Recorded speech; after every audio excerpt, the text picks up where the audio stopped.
Did you know that homemade ricotta is actually really easy to make?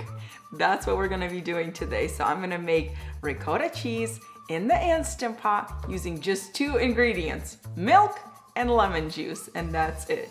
The ricotta turns out so tender. It is such a treat. It's really delicious.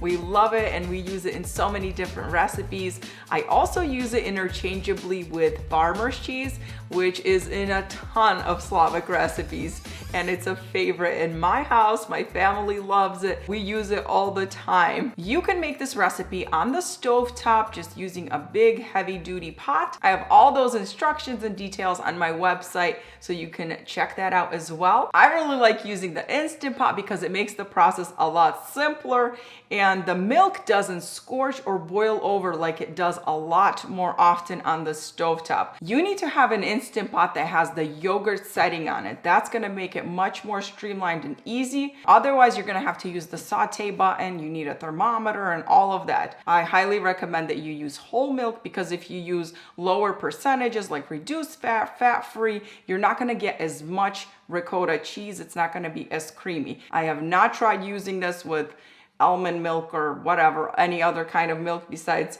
regular cow's milk. I guess you can Google and find out and experiment and see what you can come up with, but I've never used anything besides cow's milk. So this is what I'm using today. So let's get started. I'm gonna pour the milk right into the Instant Pot. You need a gallon. It's also important to use regular pasteurized milk, not ultra pasteurized milk. For this recipe, we do not need to use the lid with the sealing ring in it or anything. We're not bringing this to pressure at all. I'm just gonna use this lid that I bought separately. I use this for making yogurt or whenever I need to cook something that doesn't need to come to pressure. And I'm just going to cover it up. The only reason I'm covering it up is so that it comes to a boil faster, that's all. So then we're going to turn on the boil setting. If you don't have the yogurt setting, then turn it on to saute and it's going to heat up the milk that way. And then you also need about a half a cup of lemon juice, which is about 3 medium lemons. It's already a half a cup, but I'm gonna squeeze the last half of the lemon, just in case you need a little bit more. You can also use vinegar instead of lemon juice. That works too, but I prefer a lemon juice because I like the flavor. It's gonna have a very, very mild lemony flavor, but I love that lemon flavor in the ricotta cheese. When the milk came to a boil, the Instant Pot beeped a few times and then it turned off. So now it's off. And as you can see, the milk did not come to a rolling boil. A little bit foamy on the top and it's really hot. It should be about 180 to 185 degrees Fahrenheit. And before I pour in the lemon juice, I like to take off this thin skin that's on top of the milk. So I'm just gonna remove it. Now we're ready for the lemon juice to go in. So just pour it in and let it hang out for 5 to 10 minutes. And by that time, it should start to curdle.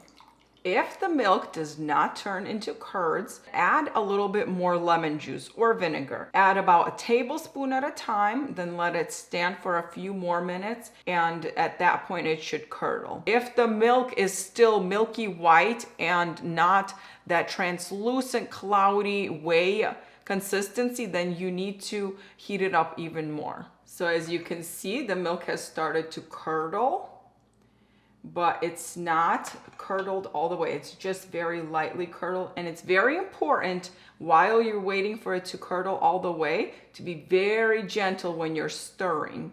You don't want to break it apart and you want those curds to form better.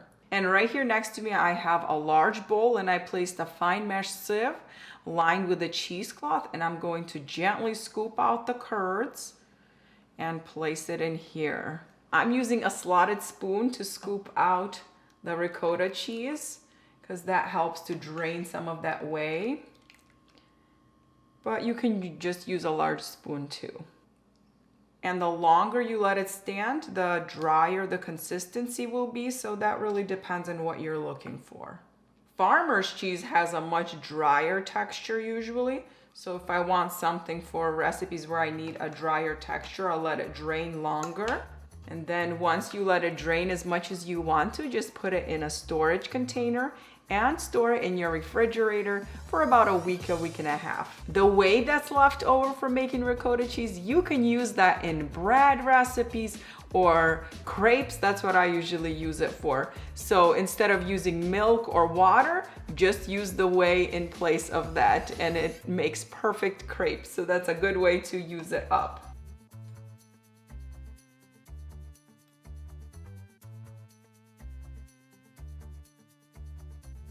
Just look at this ricotta cheese. It is so creamy, luxurious, and rich. I absolutely love it, and it tastes delicious.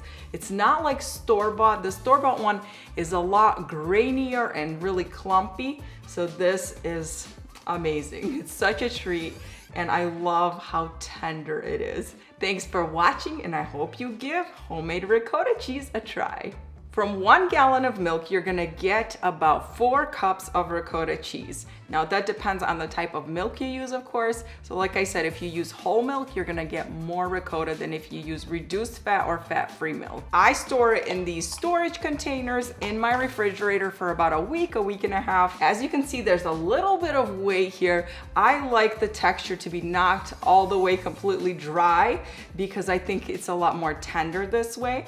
And then if I need to use it for recipes where I need farmer's cheese that needs to be a lot drier, then I can always put it over a strainer and dry it and drain it a little bit more.